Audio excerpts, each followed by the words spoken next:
Assalamualaikum warahmatullahi wabarakatuh. Baik, sahabat Lorong Edukasi, kembali lagi kita akan membahas kali ini mengenai komponen dari proposal usaha atau dari proposal bisnis. Seperti apa komponen-komponennya, apa saja yang menjadi komponen-komponen utama di dalam kita menyusun proposal usaha atau menyusun proposal bisnis. Oke. Yang pertama, yang perlu kita perhatikan dalam menyusun proposal usaha, yang paling utama itu adalah harus ada deskripsi bisnisnya. Harus ada deskripsi bisnisnya.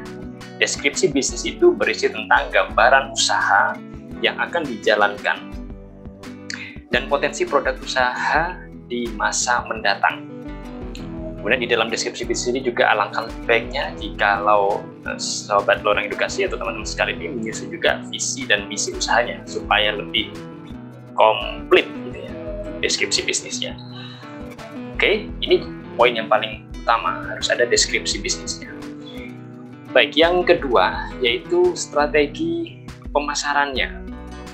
Seperti apa strateginya pemasarannya? Berisi rancangan strategi yang akan dibuat berdasarkan analisa kondisi pasar yang ada. Jadi memang teman-teman sekalian harus peka juga, harus menganalisis juga, harus mampu membaca seperti apa kira-kira kondisi pasar dari produk yang akan dipasarkan oleh teman-teman sekalian. Strategi pemasaran ini juga berkaitan dengan positioning. Yaitu positioning itu adalah bagaimana produk dari teman-teman ini mampu memiliki image yang baik gitu ya. Produk teman-teman ini mampu dikenal dengan baik. Seperti apa caranya?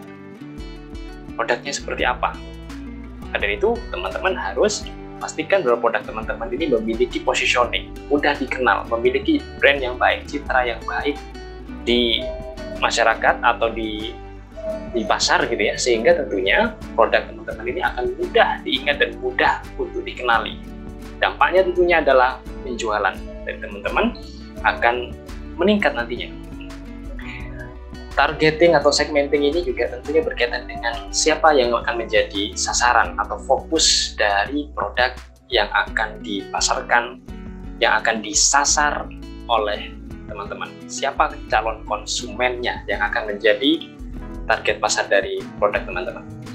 Kemudian yang berikutnya adalah values, bahwasanya di dalam strategi pasar juga kita harus menggunakan cara-cara yang baik, gitu. Harus menggunakan cara-cara yang juga mengandung keadaban atau etika bisnis dalam konteks ini.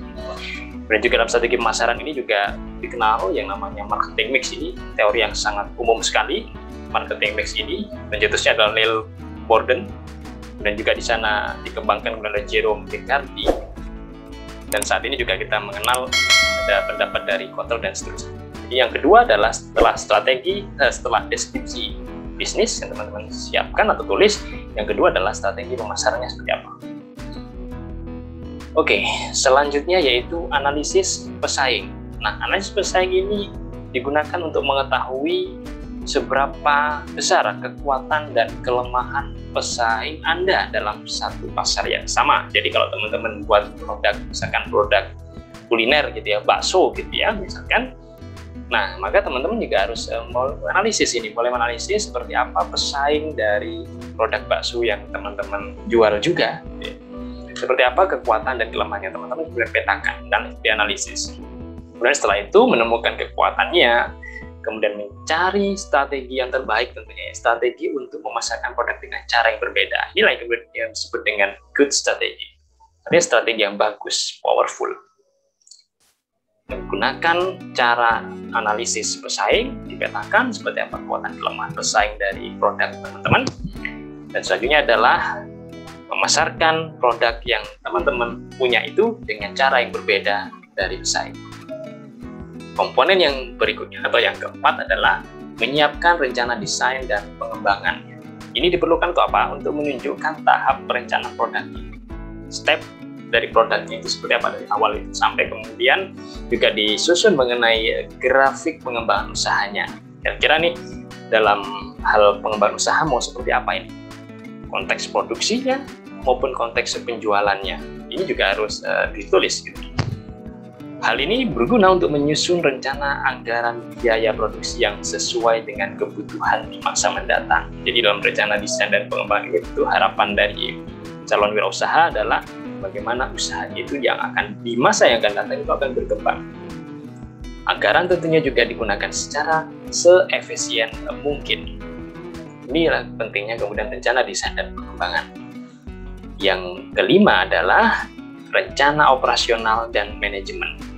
Rencana operasional ini akan berfokus pada kebutuhan usaha.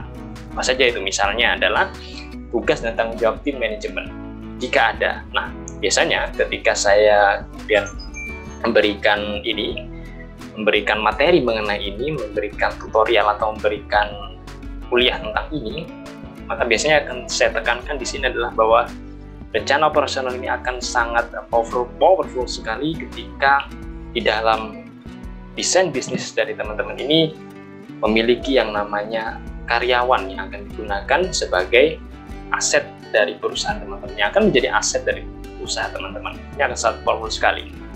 Maka di sana kemudian karyawan ini yang menjadi aset ini ya, nah ini akan menjadi tim penggeraknya gitu ya. Nah, teman-teman kemudian menyusun ini sebagus mungkin di dalam proposal usaha itu ya.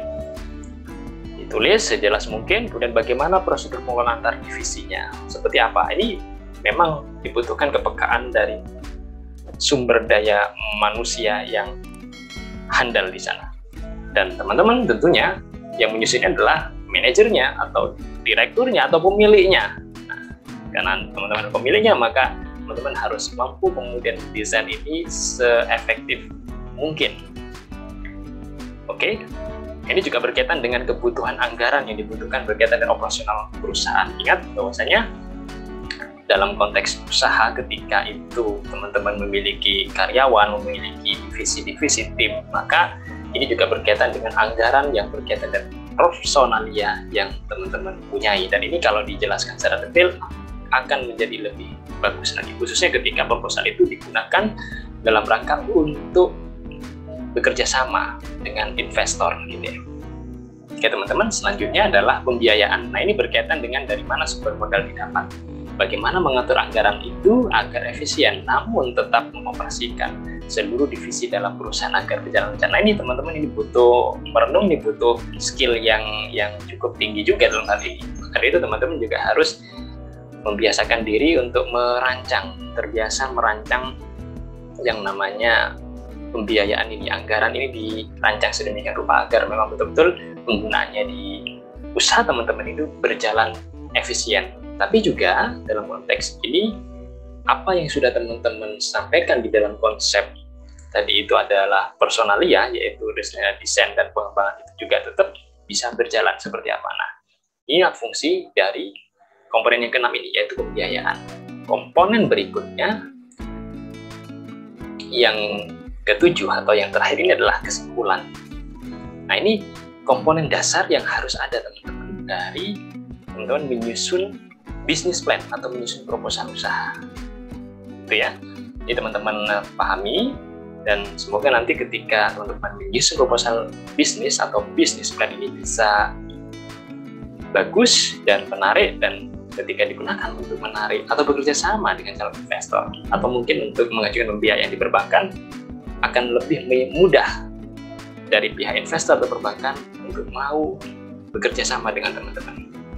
Demikian pada kesempatan kali ini yang bisa kami sampaikan. Assalamualaikum warahmatullahi wabarakatuh.